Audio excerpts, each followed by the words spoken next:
bloodclan.org. I'm going to show you in this tutorial a bit about macroing, making scripts and whatnot. I'm also going to show you how the hotkeys are good. However, you can create intelligent scripts that are going to be able to do things a little better than how the hotkeys can. Um, I've included several scripts here. Some scripts I'm not going to leave in here, like my healing macro, and for reasons you'll see in just a second. But these are some of the scripts that that'll take too long for me to go through if I was going to do it in this video. However, I do have quite a few that I want to make um, while I show you guys, so that you have somewhat of an understanding of how to go about making a macro and the processes and the few things that you can do within the language. I also have the documentation pulled up, so I'm going to be referencing this a few times, hopefully not too much, while I make it.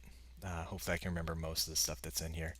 But let's get started. I just kind of want to first show you what things are possible, and then go from there. So this healing macro, I'm not even going to click on it because I don't want to give this out. It's actually kind of overpowered. So as we can see, we have Zug Zug right there. Let me just add another escort.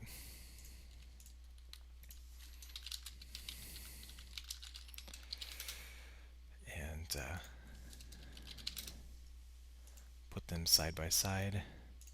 I'm gonna have to add them as a friend really quick.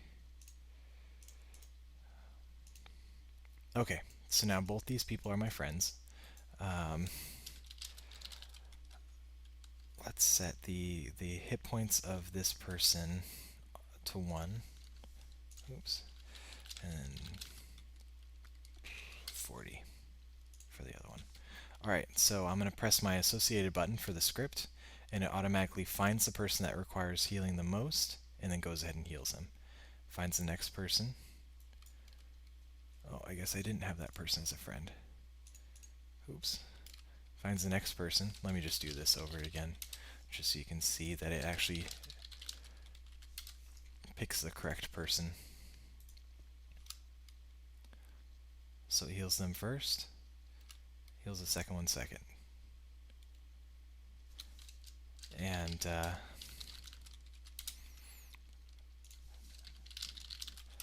I'll just switch the cases around and then give it a try. Okay, so it's healing Zug Zug first, heals Patrick second. I have this script set up to where it's what I would call ultra orcish. It heals anyone that requires healing first before it even considers healing yourself. It's a little bit over the top, I feel, but it's due to the bandage timer. It makes sense to try to heal other people instead of healing yourself, even in those dire situations, it feels. However, it's open in interpretation. If you guys feel like it should be another way, just let me know. But that's just one of the scripts that I have that might be overpowered that I'm willing to let out. Let me just use another script really quick so that I know that it's not going to show. I will also be leaving in the stooling macros as well. I didn't want to do these because it's very tedious, as you can see in the script. It's just a bunch of case handling. You're able to see which direction that your character is facing, and each one of them refers to a number. So if they were facing this way, that's directly north, that's 0, and then it goes 1, 2, 3, 4, 5, 6, 7. So it actually stops on 7 because it starts on 0. So you can see 1 through 7 here, and each one it has its own associated place that it's moving the type to, which is this is the stool, and as you can see, it's stools all the way across. It's moving it from my backpack to the ground, and if you want to know why or where you put all this information, you just put down this and you hit space and it'll show you what all is here. So as you can see, the graphic ID is here, the source or where the thing is coming from is the backpack, destination, it's going on the ground, and XYZ, that's the relative location to yourself. The bracket ones are things that you don't necessarily have to put down, but things that you can specify if you want to. And so I specified the XYZ coordinates, but I don't necessarily care what color. And amount always goes to 1, and range and search level defaults to 1 as well. And so I only needed one, and I usually have them in my regular backpack level, so I don't really care about that. Um, so I'll be leaving those in, as well as the cleanup, which will I don't I think my associate button for my cleanup is actually going to stop the recording process, so I'm just going to use the play from here. But while it finds stools anywhere near me within a 2 tile radius, it's going to move it from the ground to my backpack. It's supposed to to go to a certain location in the backpack. However, it never does, and that stuff doesn't matter. So let's give it a try. Let's see if that fixes it.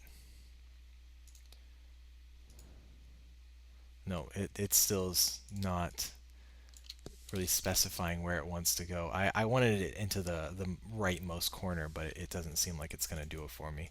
So I'll just leave it like that. It'll just make a mess in your backpack. No big deal. There are a couple other things that I included in here, as you can see. The stealth macro, it's on the website, UOSteam.com. This will train your hiding up until it can train stealth, and then it has a very small footprint. It walks in a 2 by 2 tiled square, and it does so in 8, or was it, sorry, no, 10 squares, and then it stops on the square where it would either hide you or you will become unhidden if you fail. This is for UOF because that's the only one that will auto re-stealth you. So I'm not too sure if this is going to be helpful for us or if they're going to add it in. I'm going to hope so. I'm just going to leave this in here, I think. These potion macros are also things that I was going to leave in here, like the heal macro. If your hit points are less than 100, so if you didn't just randomly press this button while you're full health, then it's going to see if you even have a health potion in your backpack, and then it's going to check whether or not you had something in your hands. So if you have your hands full, then it's going to unequip the stuff, and then it's going to use the potion, and then it's going to pause and then re-equip your weapon. Otherwise, it's just going to use the potion and then pause. And then what we have here are in these else case situations are system messages, and these system messages either tell whether or not you don't need healing. So if it was the case right here that you were at full health, or if you don't have a healing potion. And so that's what this is about. You want to make this make your scripts as dummy proof as possible, and so and you want your system messages to be as thorough as possible, because you want to know what's going on. And so if I run this right now, it's going to say, oh, I don't need healing. But if I did run it after changing my hits down to like 50, then it would say that I didn't have a healing potion, because I'm the GM on a server. I don't really need it right now. But the same with the refresh potion. It's going to check your stam. This is the only one that isn't going to check something against. It's just going to see if you have one or not. Otherwise, it's going to, I believe, try to automatically throw. I might have to take that part out, because I don't know if that's going to be useful. This is the one that I'm actually pretty proud of, and one that's kind of janky, to be real honest with you. This one is my train on an NPC. I might make one for training on another individual. Right now, it prompts you if you don't have the NPC, or the NPC wasn't in range. So you can see this or statement, or if they were not in range 8, which means they were not within 8 tiles of you. Then it's going to ask you for a person. While you're not dead and you're still within range of the person, you're going to either heal them or heal yourself. So here we go. Here are the 2 hits, so are the 2 checks to see whether or not you need healing or if they need healing. I have the pause kind of ridiculous on this, because this is the lowest or the longest it'll take you to heal.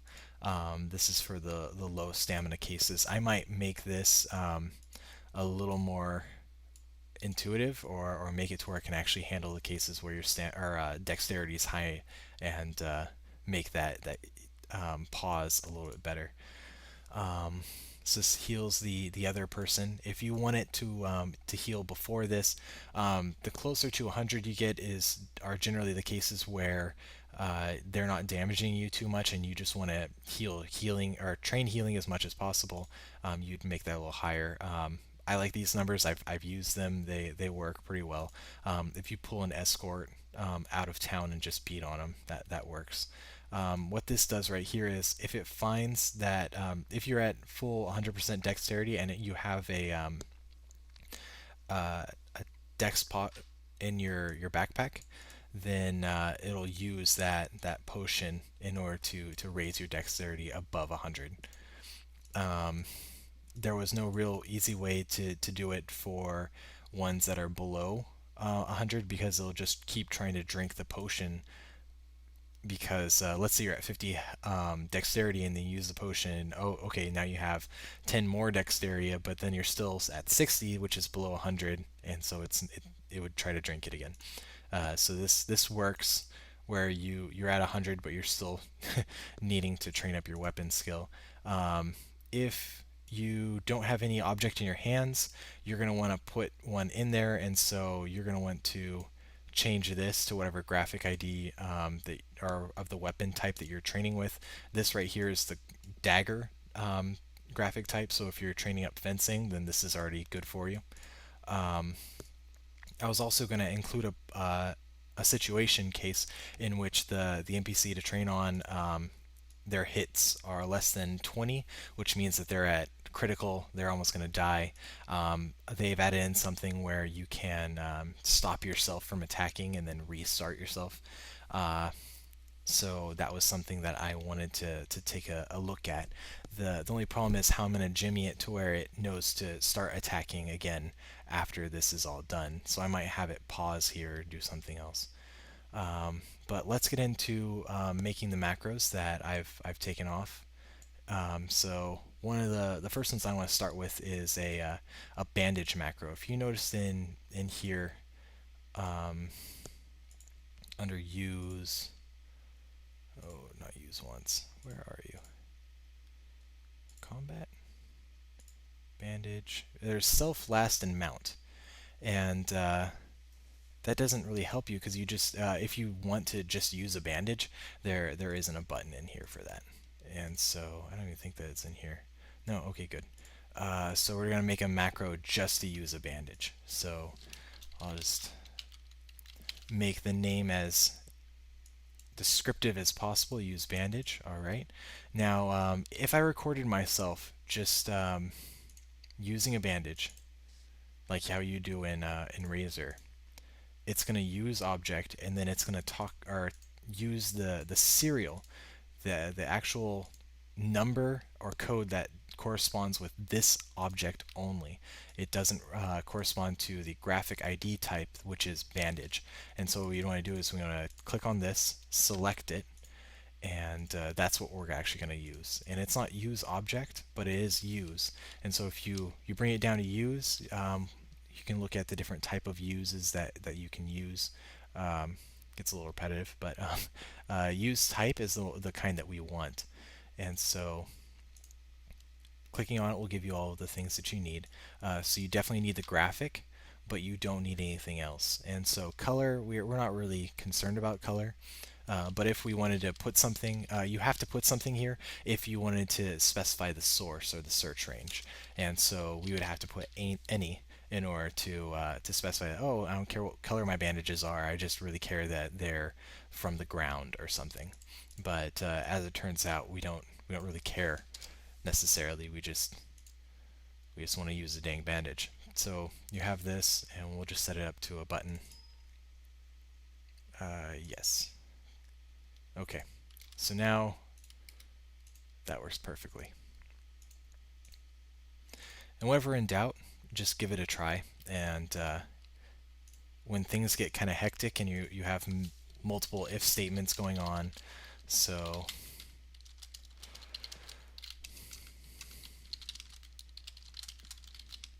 and you're unsure whether or not you're getting to the place that you need to,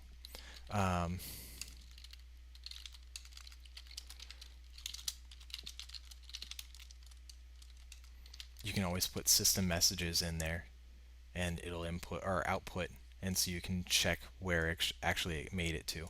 But that's for a little bit later. But I wanted to make it or stay that while I still had it on the tip of my tongue. So we're going to save that macro, and we're going to go on to the next one. The next one is a smart bandage self macro. Uh, just using a bandage is fine. Just doing the heal self is fine as well, but you don't want it to use the bandage if it doesn't have to.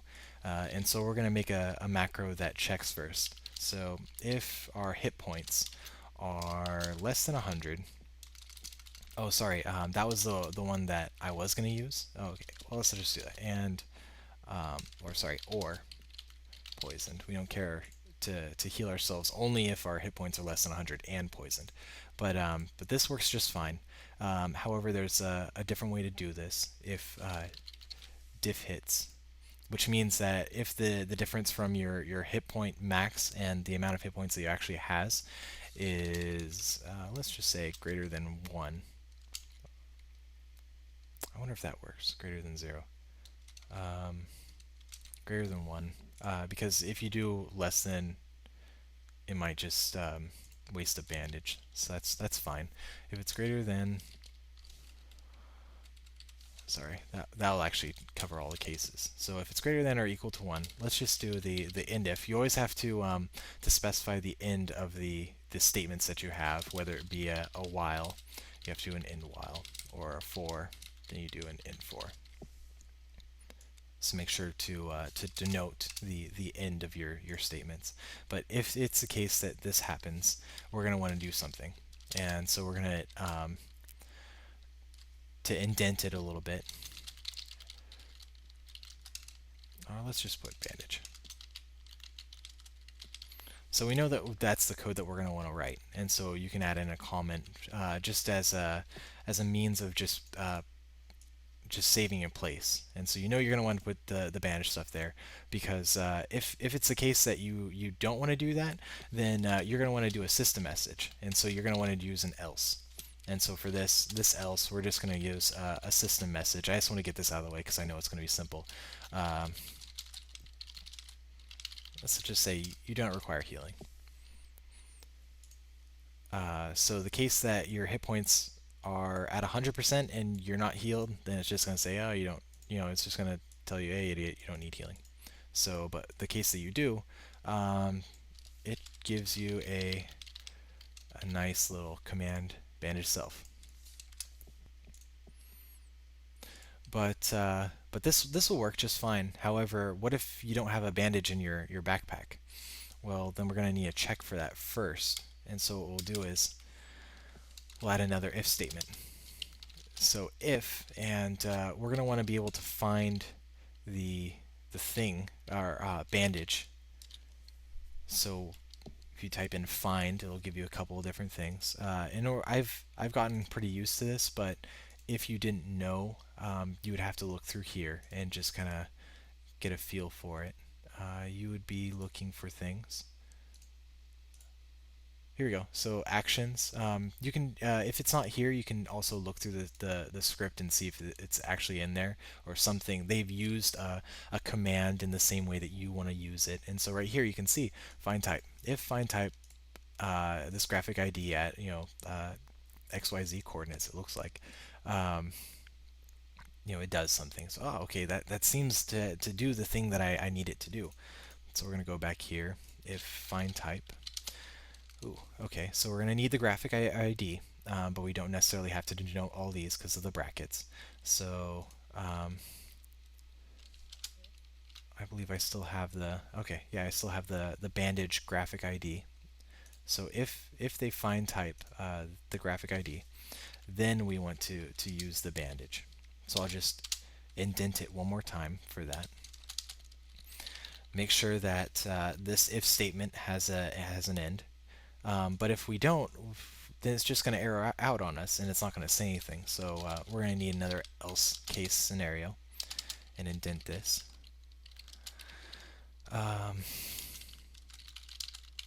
Oops. You don't necessarily have to indent because the system will do it for you. So if I save, it auto indents. But here we go. So now this is reading pretty well. So if I actually require a bandage, if I actually have a bandage, then use the bandage on myself. Otherwise, tell me why. And so that's from here on out. This is why isn't this performing? Um, Now, if we want to make this even more intelligent, let's say that we want to make sure that there are cases when we're out on raids and we're somewhere and we need to be quiet and stealthy, and I need to do a bandage self, but then I also need to hide right afterwards. Well, what was going on that I needed to hide right afterwards? So what can denote that that situation was happening? And it turns out that if I was hiding beforehand, that gives me a pretty clear indication that I should try to hide again. And so we can test this out really quick and just play. Okay, you do not require healing. That works. Um, let's just set my hits to 100. I have like a million strength. Okay. So let's just check the case where I don't have bandages in my backpack. You, all right. But you see this fine type right here? That's because I didn't add a silencer, this add symbol. And so now I should only see you don't have any bandages. All right, so we've gotten this out, the case out of the way, and we've gotten that case out of the way. So we know for a fact that this is going to work because we've gone through all the different cases. So I can go one more time. Let me just set this really quick. Okay. Ah, it tries to heal me. Cool. All right, so we know this works. But what about the case where I was hidden, like I was saying? So we're going to add another if statement. So if hidden, it says serial in brackets, but if you don't put the serial, then you are just dealing with yourself. So if you were hidden,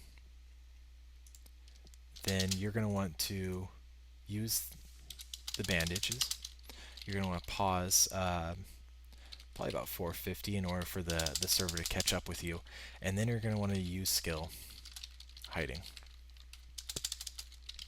Otherwise, if it isn't the case that you were hidden, oops, you're just going to bandage. And we're just going to end if. Alright, so what this is saying, so if you're hidden, you're going to do this extra step of hiding afterwards. Otherwise, you're just going to bandage. What you can do is, if you wanted to make this a little less lengthy by one line because of this extra bandage, what you can do is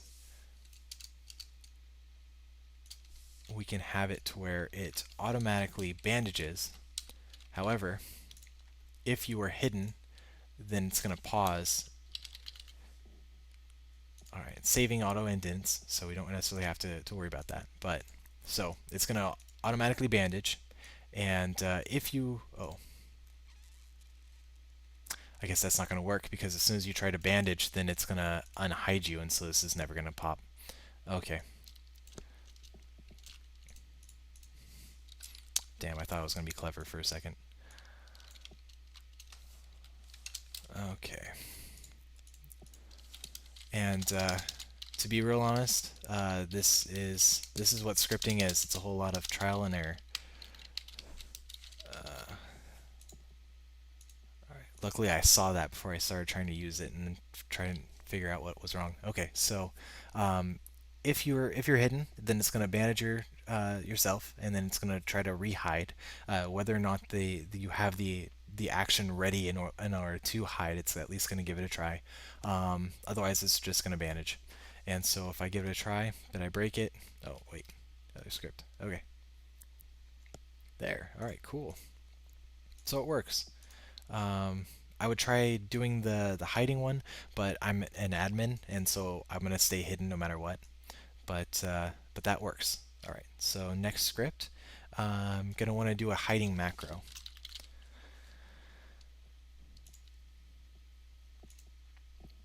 All right, and for this hiding macro, we know we're going to use the skill hiding, and I'm going to set it, oops, to my usual hiding key. Okay, but But let's make this a little more intelligent. So we know that if we're already hidden, we're just going to want to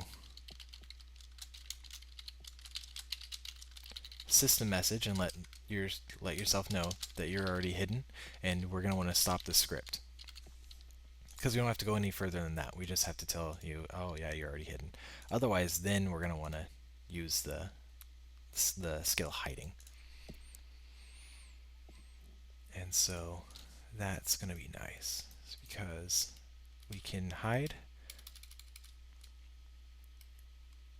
and we won't waste an action if we were already hidden.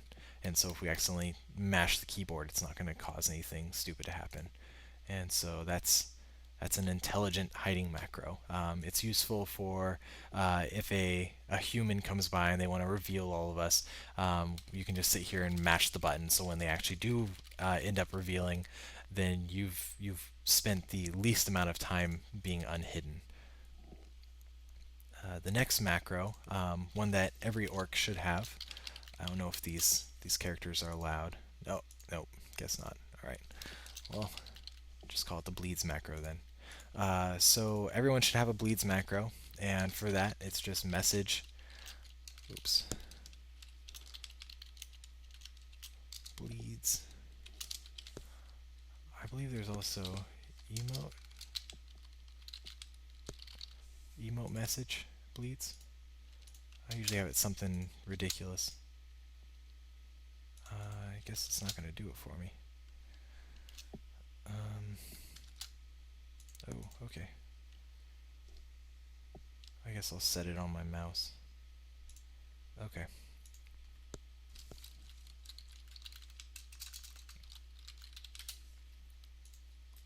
Alright, there you go. Ah, that actually gives me an idea. So, so if we're bandaging ourselves, and let's just add in another case. So if diff hits is greater than, let's just say 50. So we're really in need of healing. Then we're going to want to emote bleeds. Oops. All right, cool. So this is just saving your fingers. If you're really in need of it, then it's just gonna say it bleeds for you.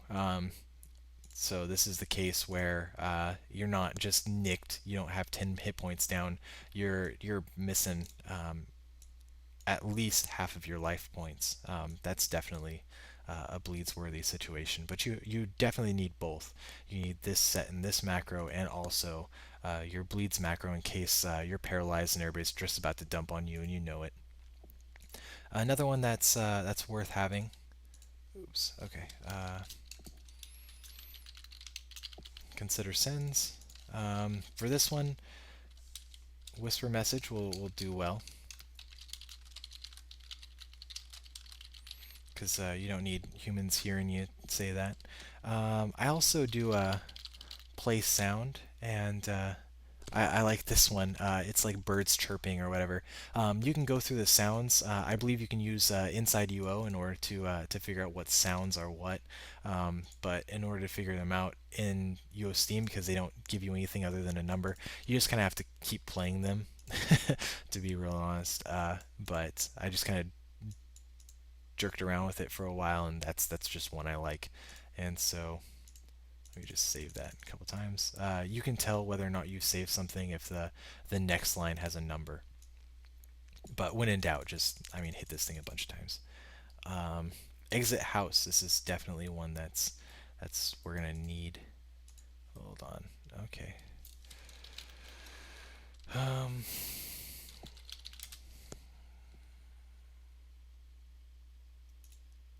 Where are you? House placement tool.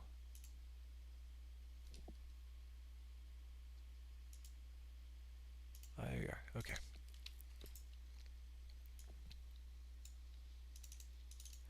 All right, because I know the classic houses you can't leave house, so I just need a. All right. Perfect. Okay.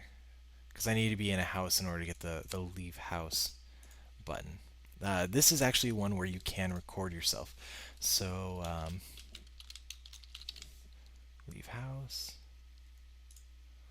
Alright, so you record yourself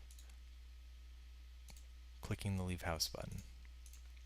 So this is just a context menu, and it's on yourself, and it's the context menu number 2. I usually have this set as my whatever the hell button. Alright, that's working. Is it really button number 2? Oh, I guess 0, 1, 2. Okay, that makes sense. I was like, what the fuck? Okay. So another macro that's definitely useful. Use gate or res menu. So we're in a fight, and or getting to a fight. You're going to want the gate macro.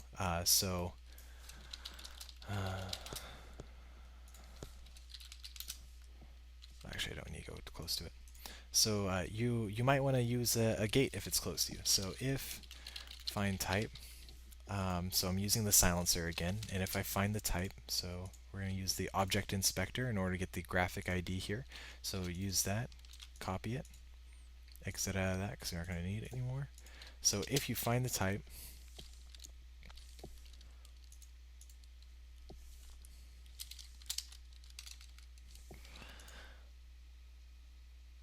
what does it give? We're actually going to want to specify a few things here. So I'll just do this. Alright, so graphic. We'll just put that down. Color, any. The source is ground. Amount is 1. And range, this is actually the important one that we wanted to get to. The range is 1 because that's the furthest away that we can actually click and use most gates. 0 being the tile that you're occupying, and 1 being a 1 tile radius around you. So we're going to go ahead and save that because that's half of the macro already done. So if find type, use object. We don't have a serial, but using the find type actually updates your found serial, or sorry, alias. And so I believe use object also sends out a message, so I'm just going to do that as well. And end if. So if it finds it near me enough, use the damn thing. So save a bunch of times. The next part was the gump. And I don't want to die in order to get the gump ID, and so I just saved it from the macro before I deleted it. So I'm just going to add it in. But what you'd have to do is you'd have to die and then record yourself clicking the accept button in order to get this. Damn it, which I'm probably going to have to do because I don't have the button number for the next part of the script, which is well and good because, let me just do the end if, because I want to show this part as well. Okay, so I'm going to add a res gate really quick, and I'm going to kill myself. Alright, so as you can see, the filter the death part actually does pretty well. I really like it. But one thing that you can do is if you're doing a partial script, like I have this part done, but I need to do this recording of a button, so I can just hit record.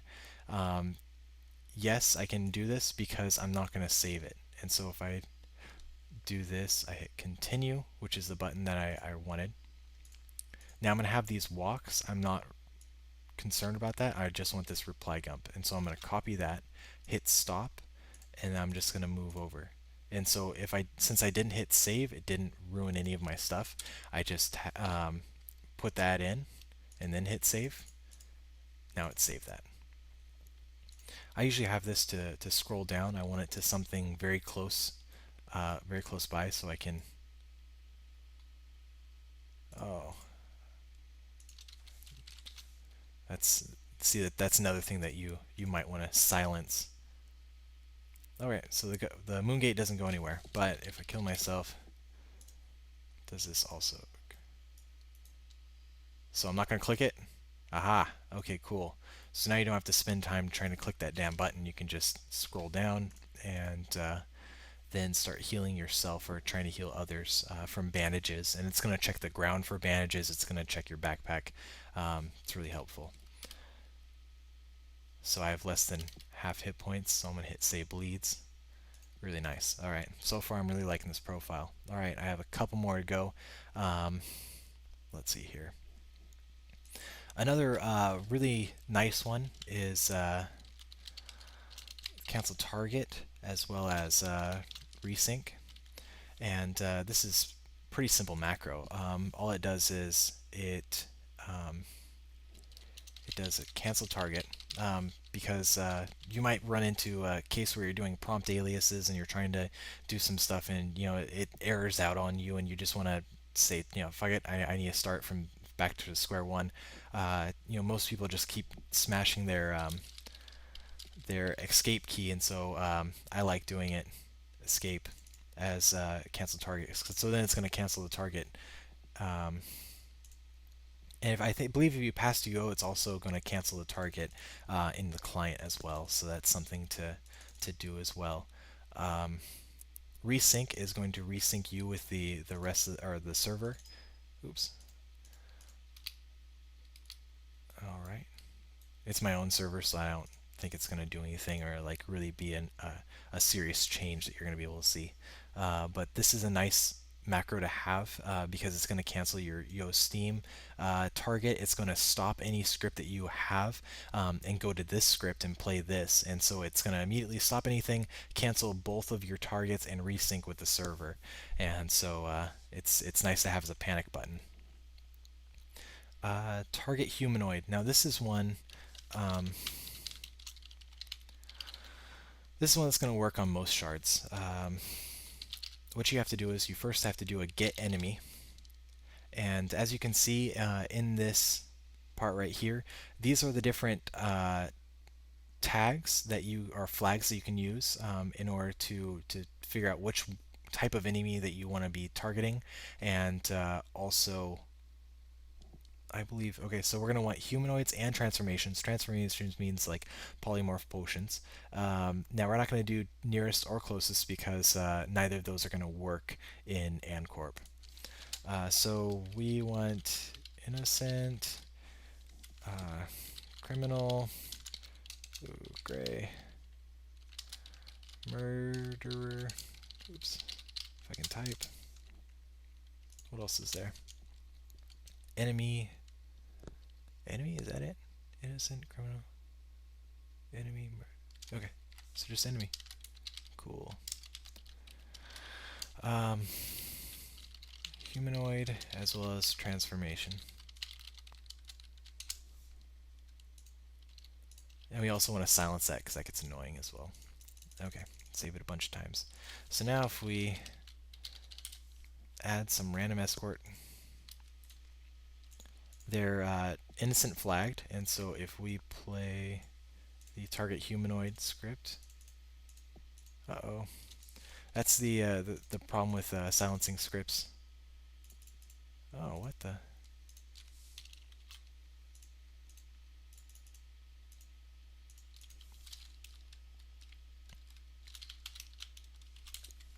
All right, just had to clear my thing real quick.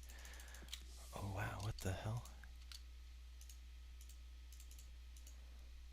That is weird. I guess I'll just have to leave it as is. Okay, so get enemy as well as the attack. Oh, sorry, enemy. Because it's not the found alias that it updates, it actually updates your enemy alias. And so now it should attack.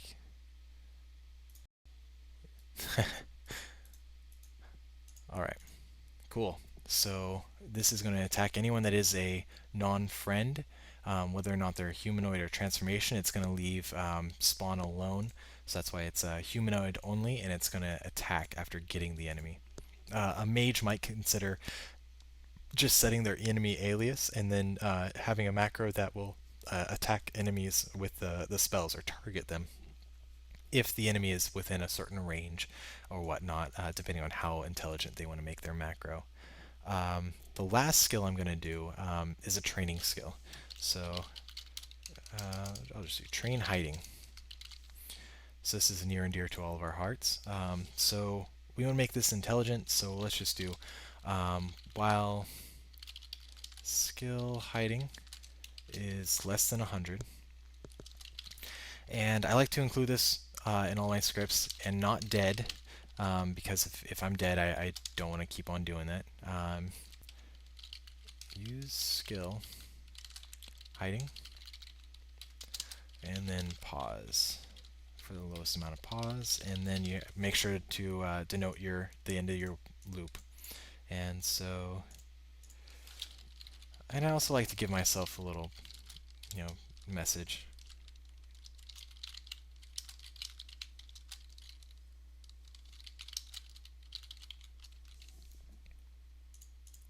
There. So if it's the case that you, is that purple?